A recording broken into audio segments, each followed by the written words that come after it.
신년 첫 주일입니다. 오늘 하나님께서 우리 가운데 역사하시는 하나님의 음성을 들을 수 있는 귀한 자리가 되기를 주님의 이름으로 축복합니다. 성경을 읽다 보면 물론 가만히 앉아서 생각을 하면 그 말씀들을 차분히 이해할 수 있겠지만 조금 무슨 의미인가 하는 또 마치 말장난처럼 느껴지는 성경 구절들이 있습니다. 이런 거지요. 누가복음 14장에 보면 무릇 자기를 높이는 자는 낮아질 것이고 자기를 낮추는 자는 높아지게 될 거다. 높아지고 싶은데 높아지려고 하면 오히려 낮아지게 된다. 또 고린도전서 3장 18절에 보면 어리석은 자가 되라. 그래야 지혜로운 자가 되느니라. 어리석은 자가 되라고 말씀하시고는 그래야 지혜로운 자다라고 말씀을 하시고요.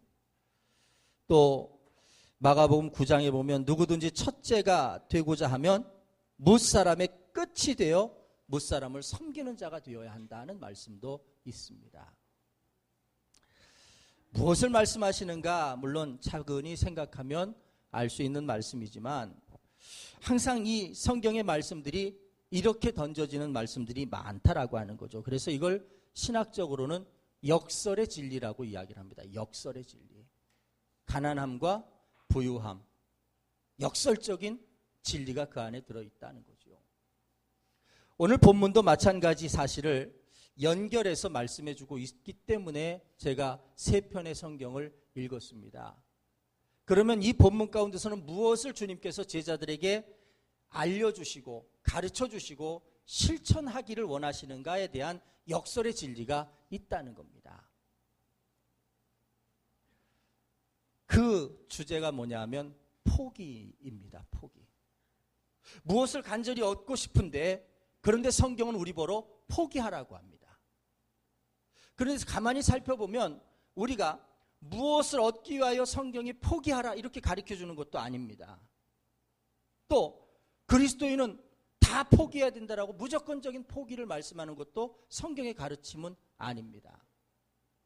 우리는 무엇 때문에 포기해야 하느냐, 누구 때문에 포기해야 하느냐, 우리가 포기하는 중심이 무엇이냐를 알아야 그것이 성경이 우리들에게 가르쳐주는 진리가 된다는 겁니다. 누가복음의 말씀을 먼저 읽었으니까 거기 있는 말씀을 한번 보십시오. 예수님께서 늘 말씀을 전할 때마다 많은 사람들이 그 말씀을 듣고 영적인 깨달음을 얻게 돼서 많은 사람들이 몰려듭니다. 그날도 게네사렛이라고 하는 이 호숫가는 갈릴리 호숫가입니다. 그 갈릴리 호숫가 물가에 예수님이 이렇게 계시니까 예수님 계신다고 생각하면서 많은 사람들이 몰려오는 겁니다. 너무 많은 사람들이 몰려와서 자꾸 예수님을 몰아붙이니까 예수님이 물가 끝까지 나갔는데도 불구하고 사람들이 점점 몰려드니까 예수님이 당황스러워서 주변을 돌아보시다가 물가에 배가 두 척이 놓여 있는 것을 보시고 한 배에 올라타시는 거죠. 누구의 배입니까? 시몬의 배라고 하잖아요. 베드로의 배였습니다.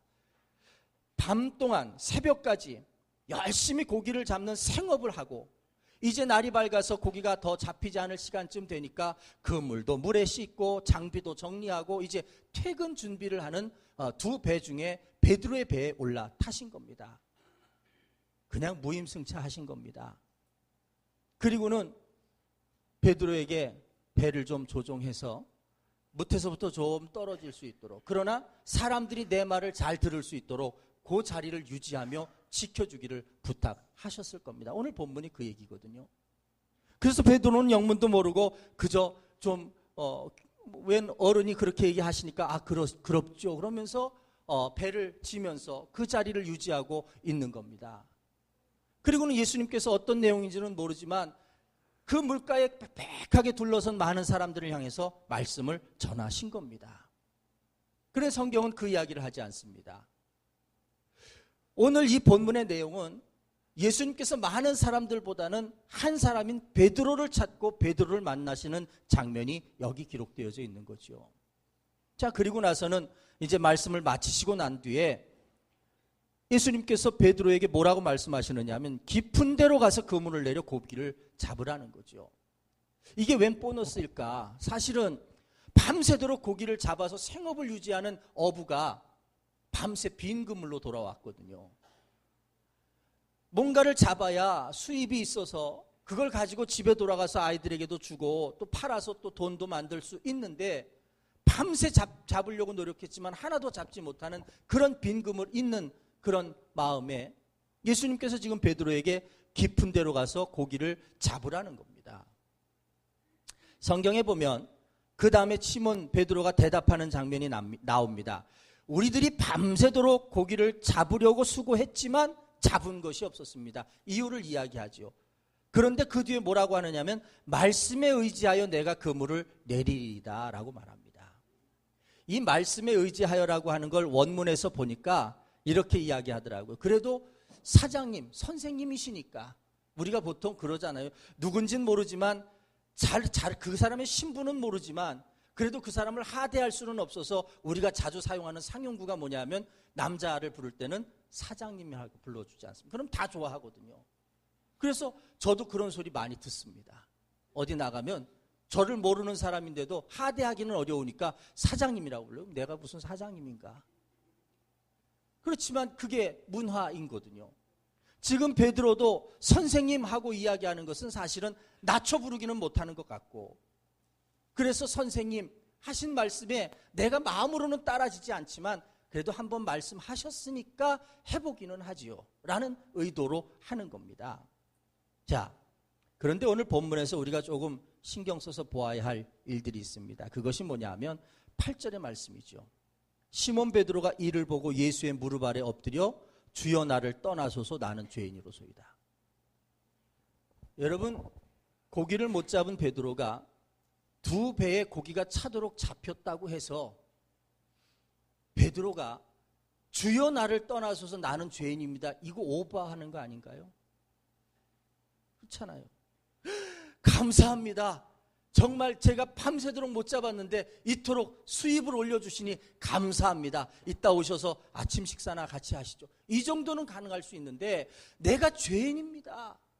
주여 내가 죄인이니 나를 떠나십시오 하는 이 고백이 과연 어떻게 해서 일어나게 됐느냐 의문이 생기는 겁니다. 그 앞에 본문에 보면 또 다른 또 의문이 있습니다. 7절에 보면 이에 다른 배에 있는 동무들에게 손짓하여 와서 도와달라 하니 그들이 와서 두 배의 체험에 잠기게 되었더라. 말씀을 이어서 보면 이제 이해하지 못하는 행동들이 이해가 될 수 있는 부분이 있습니다. 7절에서 이해 안 되는 행동이 뭐냐면 배에 고기가 그물이 찢어지도록 많이 잡히고 있는데 사람들을 불러야 되잖아요. 도와주는 사람들을 불러야 되는데 어떻게 부릅니까? 어떻게 불렀습니까? 손짓하여 부르는 겁니다. 여러분, 도움을 청하는데 손짓하여 부르는 거하고 소리쳐서 부르는 거하고 어떤 게 더 빠를까요? 어떤 게 더 빨리 전달되고 어떤 게 더 빨리 효력이 나타날까요? 우리는 무언가가 급하게 필요하면 소리를 쳐서라도 도움을 요청하지요. 그런데 베드로는 소리를 쳐서 도움을 요청하는 것이 아니라 손짓을 하면서 불렀다는 사실입니다. 성경의 해석을 가만히 보면 왜 손짓하여 불렀을까가 나타납니다. 그리고 그것을 왜 베드로가 예수님의 무릎 아래 엎드려 주여 내가 죄인입니다 나를 떠나소서라고 말했을까가 나타납니다. 여러분, 포기 중에 가장 어려운 포기가 뭔지 아십니까? 기득권에 대한 포기입니다. 내가 당연히 권리가 있는데 내가 당연히 누릴 자격이 있는데 이걸 내려놓는 게 쉬운 것이 아닙니다. 교회 안에서도 마찬가지입니다. 내가 교회 안에서 가지고 있는 권리가 있는데 이 권리를 내려놓고 헌신하라는 것이 쉬운 것은 아닙니다. 세상에서도 마찬가지입니다. 내가 사장이고 내가 부장이고 내가 차장인데 내가 청소를 해? 내가 뭐 바닥을 치워? 이거 쉬운 거 아닙니다. 우리들의 삶에서도 보면 진정한 포기라는 게 얼마나 어렵고 얼마나 힘든가를 느끼게 되는 거죠. 자, 왜 이런 상황이 나타났느냐 하면 이런 겁니다. 지금 베드로가 물론 경험이 많은 어부지만 고기를 잡는 데 있어서 여기가 고기가 잘 잡히는 자리, 여기가 대박난 자리라고 하는 그 자리를 많은 사람들에게 소리쳐서 알린다는 것 자체가 부담스러운 거지요. 저도 낚시를 좋아합니다만 고기를 아주 잘 잡히는 낚시터나 자리는 안 가르쳐 줍니다. 거기 욕심이 있는 겁니다. 이상복 집사님이 안 가르쳐 줍니다. 저만 합니다. 내 삶에서 큰 유익이 있고 큰 복이 있던 그 자리를 턱하니 사람들 앞에 내놓는 것이 쉽지 않다는 겁니다. 성경은 손짓하여 불렀다라고 하는 의미를 거기에 집중하더라고요. 왜 수변에 많은 배들도 있고 사람이 있었는데 어이들 나를 와서 도와줘. 여기 고기 굉장히 많이 잡히네. 여기 그물만 넣으면 그냥 가득가득 잡히네. 이 얘기를 못하는 것이 무엇이냐 하면 욕심 때문이었다는 겁니다.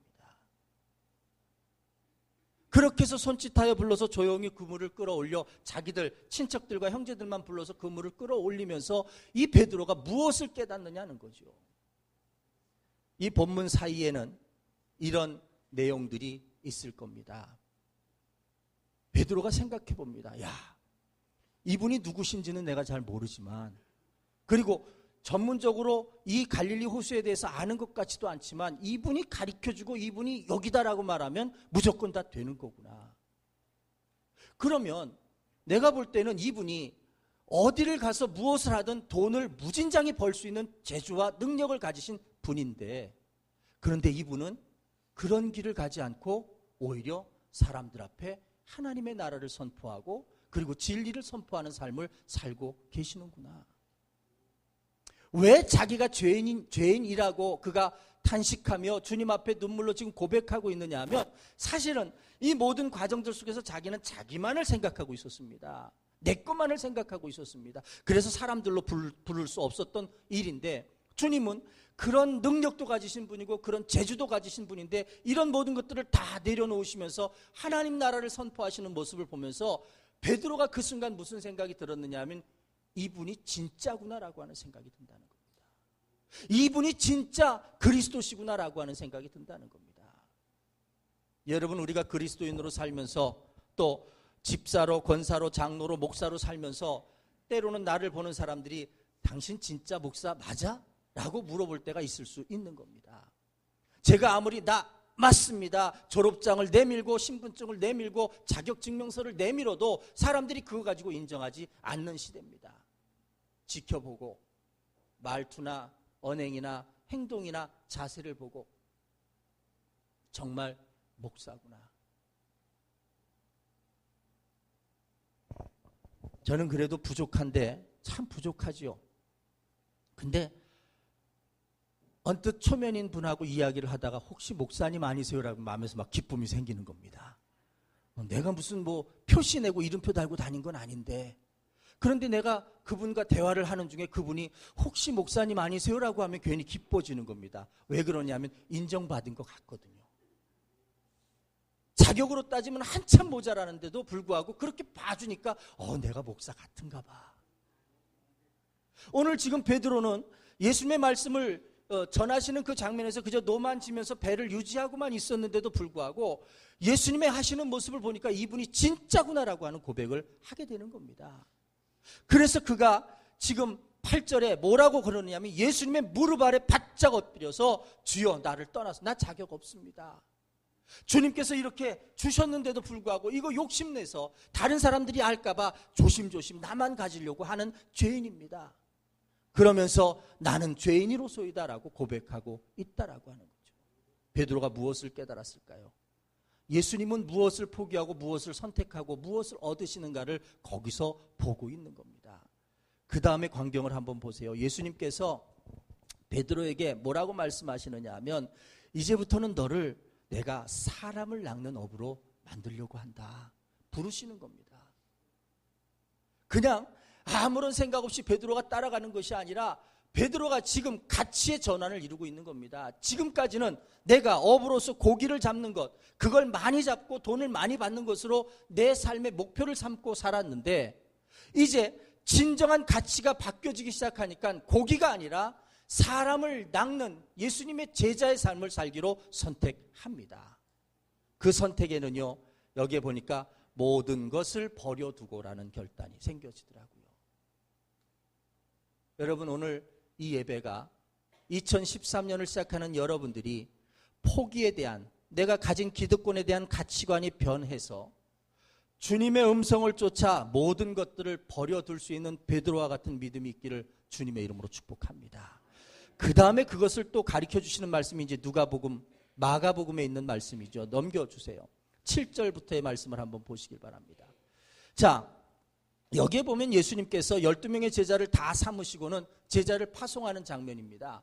각기 흩어져서 2명씩 짝지어서 가서 복음을 전해라.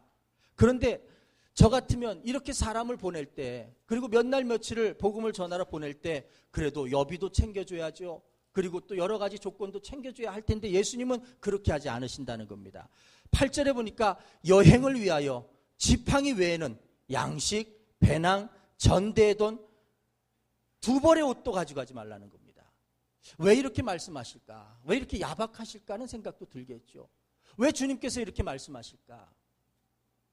그런데 여기에는 하나님의 나라가 어떻게 세워지느냐, 하나님의 나라는 어떻게 움직여지느냐라고 하는 진리가 이어서 들어있기 때문에 그렇다라고 하는 겁니다. 잘 보세요.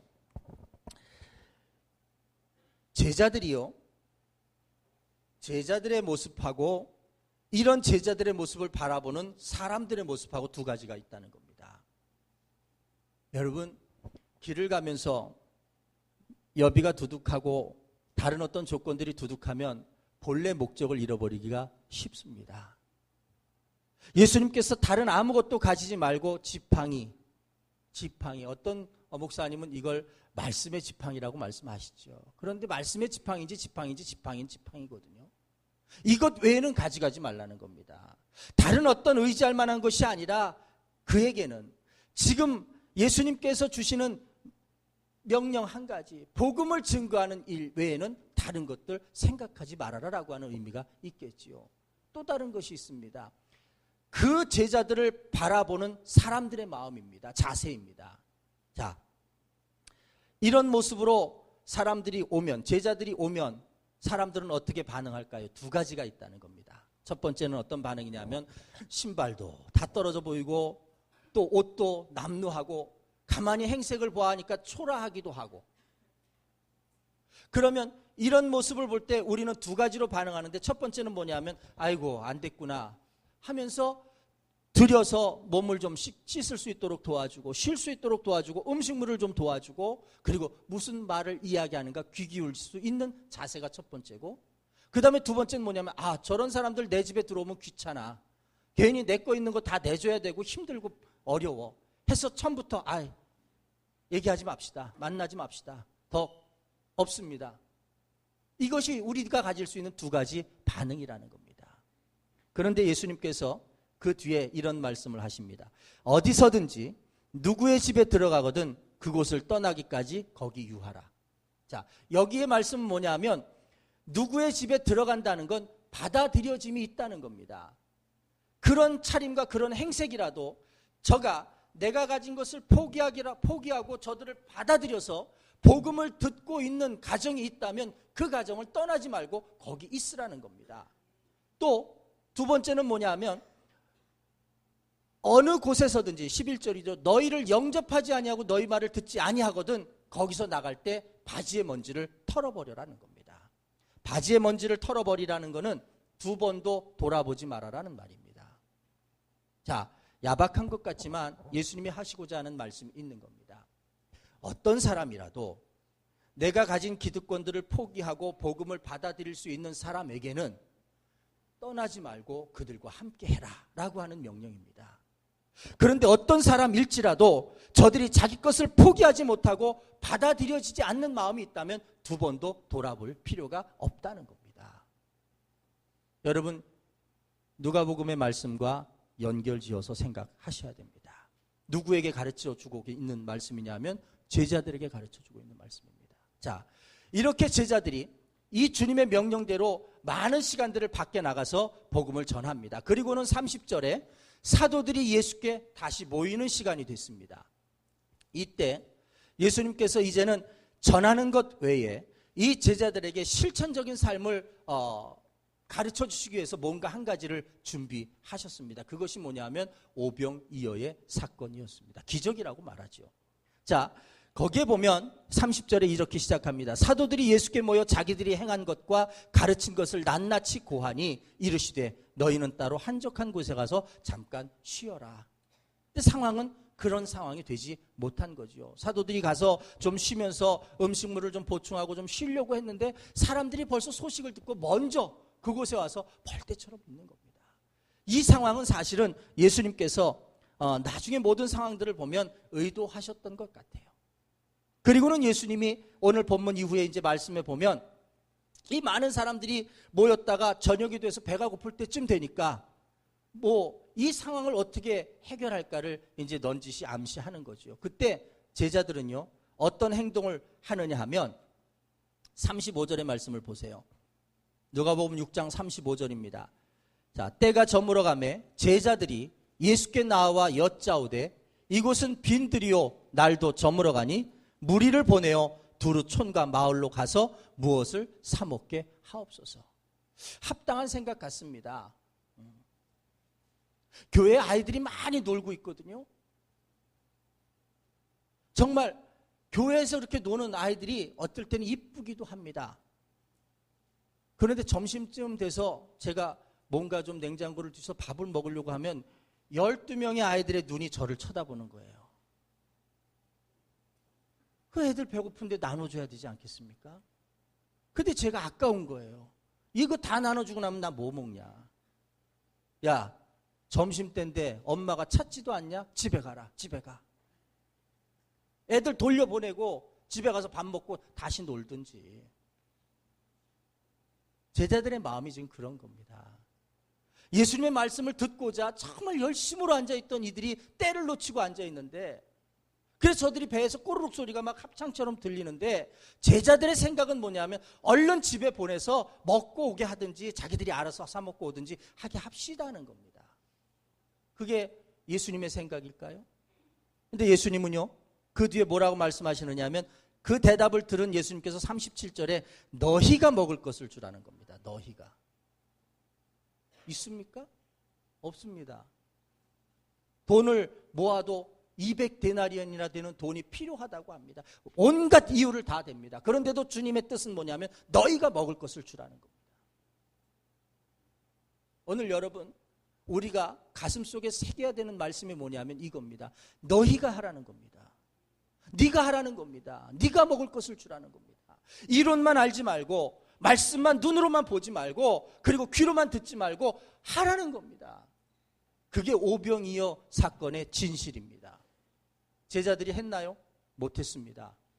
저는 두고두고 아쉽습니다. 왜냐하면 예수님께서 제자들을 부르셨고 그 광경들을 다 베드로에게 보여주시고 보여주시면서 부르셨고 그리고 또 파송하면서 모든 과정들을 알게 하셨는데 이제는 그걸 실천해 보라고 하는 겁니다. 실천했었으면 어떻게 됐을까요? 오병이어의 주인공이 바뀌었을 겁니다. 내가 먹으려고 두었던 조그만 돈이든 아니면 도시락이든 이것이 다른 사람들을 위하여 꺼내지게 되고 나누어지게 됐을 때 그 기적의 주인공이 내가 될 수 있었다는 사실입니다. 그런데 제자들은 그렇게 되지 못했습니다. 주인공은 누가 됐나요? 어린 소년이 됐습니다. 엄마가 예수님 말씀 들으러 간다니까 그러면 배고플지도 모르니까 보리떡 5개 얼른 도시락에 넣어서 물고기 2마리 얼른 구운 거 넣어서 이거 배고프면 꺼내 먹어라 하고 준 이 도시락 하나가 있는데 이것이 예수님 손에 들려졌다는 거죠. 자, 이제 제가 이 3가지 말씀들을 좀 정리해 보려고 합니다. 우리가 왜 힘들까요? 우리가 세상을 살면서 왜 힘들고 고통스러울까요? 이유는 한 가지입니다. 내가 먹는 거, 또 내 가족이 먹고 사는 거, 이게 내 인생의 목표가 되어 있기 때문에 힘든 겁니다. 그래서 안 뺏기려고 하고 그래서 꼭 주려고 하는 겁니다. 그리고 세상이 참 이런 것들을 이렇게 우리를 만들어 갑니다. 많은 사람들이 이야기도 그렇고요. 또 보는 것도 그렇고요. 나누는 삶에 대해서 드러나고 빛나는 그런 모습보다는 자기 것을 소유하고 어떻게 더 많이 늘려서 더 많이 풍족하게 사는가, 그게 더 아름답게 보이고 멋있게 보이는 시대가 됐다는 겁니다. 한 사람도 한 영혼도 포기할 줄 모르고요. 그 내 것에 대한 그 집착 때문에 점점 더 세상이 힘들어지게 됩니다.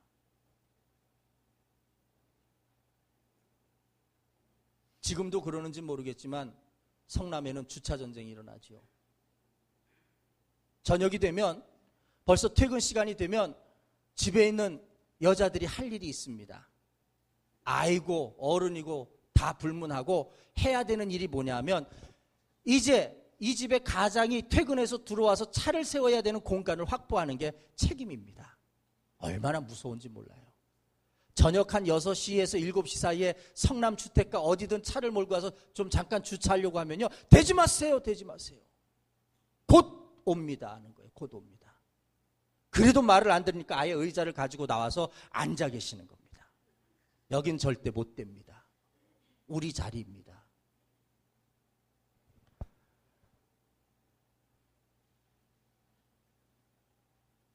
얘가 그렇지만 사실은 우리들의 삶이 피곤하고 힘들 겁니다. 제가 가만히 보니까 그 할머니는 하루 종일 중에 그때가 가장 쓰임받는 때인 거예요. 자리를 사수해라. 그러면 아들이 들어와가지고 어머니 고생하셨어, 이런 말 안 합니다. 보니까 그냥 딱 차 대고 그냥 들어가겠죠. 막 칼부림도 났다고 하더라고요. 무서운 일도 벌어진다고 하더라고요. 여러분, 예수님이 우리들에게 가르쳐 주시고자 하는 것, 예수님이 베드로를 선택하시면서 제자로 삼으시면서 가르쳐 주시고자 하는 것에 눈을 떠 보시기를 바랍니다. 우리는 포기할 줄 모르는 인생을 삽니다. 그게 마치 자랑인 것 같습니다. 그런데 성경은 포기하라고 합니다. 잘못 알고 포기하는 것이 아니라 제대로 알고 포기하라고 합니다. 그런데 무엇으로 포기하는 것이 제대로 포기하는 것이냐? 사실은 그리스도의 이름으로 포기할 줄 아는 게 진짜 포기할 줄 아는 겁니다. 경기를 하면서 승부를 포기해서는 안 되죠. 아니, 저는 그게 제일 싫습니다. 져주는 거. 열받아요, 아주. 하질 말지. 져주려고 경기는 왜 합니까? 목사지만 저는 경기장에 들어가면 열심히 하려고 합니다. 막 팬티끈도 잡아 당기고 옷도 질질 끌고 막 꼬집어서라도 이기려고 하는 겁니다. 근데 져주려고는 하지 말아야죠. 이유도 모른 채 포기하라는 건 아닙니다. 성경이 무조건 다 포기하라는 건 아닙니다. 그리스도의 이름으로, 하나님의 뜻으로 이게 포기가 돼야 되는 것들은 포기하라는 겁니다. 근데 그게 내 삶에서 포기하고 빠져나가고 버리면 마이너스가 될 것 같은데 사실은 마이너스가 아니라는 겁니다. 더 얻어지는 게 있고, 그것이 진정으로 하나님의 나라를 이루는데 중요한 가치와 그리고 믿음이 된다라고 하는 사실이죠. 저는 오늘 하나님의 음성이 여러분들의 가슴 속에 들려지기를 주님의 이름으로 축복합니다. 1년 신년 예배 설교가 얼마나 중요하겠습니까? 어떻게 보면 1년 중에 첫 예배를 드리고 내가 1년 드릴 예배 다 드렸다 하실 분도 여기 있을지도 모르는데, 그렇죠? 정말 우리들의 삶에서 내가 하나님의 축복에 그 은혜 가운데 떠나지 않는 삶으로 살아갈 수 있는 비결이 있다면 그걸 가르쳐 드리는 게 가장 중요한 일인 것 같은데, 그런데 오늘 성경의 말씀은 포기라는 걸 말씀하시는 거예요. 보세요. 진리는, 죄송합니다, 세상의 진리는 1인분의 양을 가지고 1인분이 살아가는 게 맞는 겁니다. 1인분의 양을 가지고도 1인분이 살지 못하면 그건 바보지요. 그렇죠? 가족 4인분의 양을 가지고 4인의 가족이 살아야 되는 건 진리입니다. 세상의 진리입니다. 그런데 성경의 진리가 있습니다. 그리스도의 자녀들은 1인분을 가지고도 5천 명을 먹일 수 있는 은혜가 있다는 겁니다. 이것이 중요한 겁니다. 하나님의 나라는 지껏 지가 먹고 배 두들기면서 그렇게 있는 게 하나님의 나라가 아니라, 하나님의 나라는 1인분의 양을 가지고도 5천 명이 만족하고 남을 수 있는 삶이 하나님의 나라라는 겁니다. 저는 이런 나라가 됐으면 좋겠습니다. 여러분들이 이 말씀을 바로 깨닫고 주님께서 지금 제자들에게 무엇을 가르쳐 주려고 준비하셨는가를 아실 수 있는 여러분들이 되셨으면 좋겠습니다. 우리가 가난한가요? 세상이 볼 땐 가난합니다. 그러나 우리는 우리가 가진 것으로 5천 명을 먹일 수 있는 재주와 능력이 있는 사람들입니다. 예수님이 그렇게 하게 해주셨으니까. 그저 그리스도를 바라보고 내놓을래? 그리스도를 바라보고 내어놓아라 말씀하실 때마다 드리겠습니다. 쓰십시오라고 내어놓기만 하면 그것이 나만을 위한 것이 아니라 5천 명을 살리는 놀라운 축복과 역사가 나타나는 거죠. 여러분, 우리는 지금 그 자리에 있는 겁니다. 주님께서는 가르쳐 주시는 것만으로 그치는 것이 아닙니다. 듣는 것만으로 그치는 것이 아닙니다. 해보라는 거죠. 실천해 보라는 거죠. 지금 제자들은 너희들이 먹을 수 있는 당연한 자격도 있다. 너희들이 쉴 수 있는 자격도 있다. 그리고 너희들은 쉬어야만 한다. 왜? 지금까지 내가 둘씩 짝져서 아무것도 주지 않고 고생시켰으니까 쉴 자격이 있다. 그런데 지금 너희들 눈앞에 더 배고파하는 사람들이 있다. 어떻게 하겠느냐? 집에 가서 먹고 오게 하세요. 당연한 거죠. 그거 갖고 뭐라고 할 사람은 없는 겁니다. 그러나 그들은 축복의 주인공이 되지 못했습니다. 어린 소년 하나가 주님의 말씀을 듣고, 물론 이 폭이라고 하는 귀한 진리를 잘 깨닫지는 못했지만 그저 그가 순진하게 주님의 손에 맡겨지고 내어드린 그것을 통해서 하나님은 제자들을 깨우는 놀라운 일들을 보이셨다는 겁니다. 이 비밀을 발견하실 수 있어야 합니다. 내가 가진 것, 내가 먹고 사는 것에도 충분합니다. 아니, 부족하다고 생각할 수 있습니다. 우리는 점점 욕심이 가득 차 있기 때문에, 세상에 욕심이 가득 차 있기 때문에 하나님은 내 양을 주셨는데도 불구하고 나는 그걸 보면서 부족하다라고 생각할지도 모릅니다. 그러나 하나님의 진리는 네가 가진 양을 너만을 위해서 사용하기보다 다른 이들을 위해 주님의 손에 올려지게 됐을 때 더 많은 이들이 행복해질 수 있다. 이것이 오늘 말씀의 의미이라고 하는 거죠. 포기에 믿음이 필요합니다. 주님의 말씀을 온전히 깨달아서 그 말씀을 실천하려고 하는 의지도 필요합니다. 그렇게만 된다면 2013년은 여러분들에게서는 정말 축복의 한 해가 될 수 있을 겁니다. 그건 장담할 만한 일입니다. 우리 지금 여기에 있는 성도들만이라도 1인분을 5,000명 분으로 만들 수 있는 믿음과 포기가 선선히 주님의 이름으로 행하여질 수 있다면 이 지역은 너무나도 풍요롭고 풍족한 지역이 될 수 있다는 사실입니다. 이것을 가슴에 품고 한 해를 시작할 수 있는 여러분들이 되기를 주님의 이름으로 축원합니다.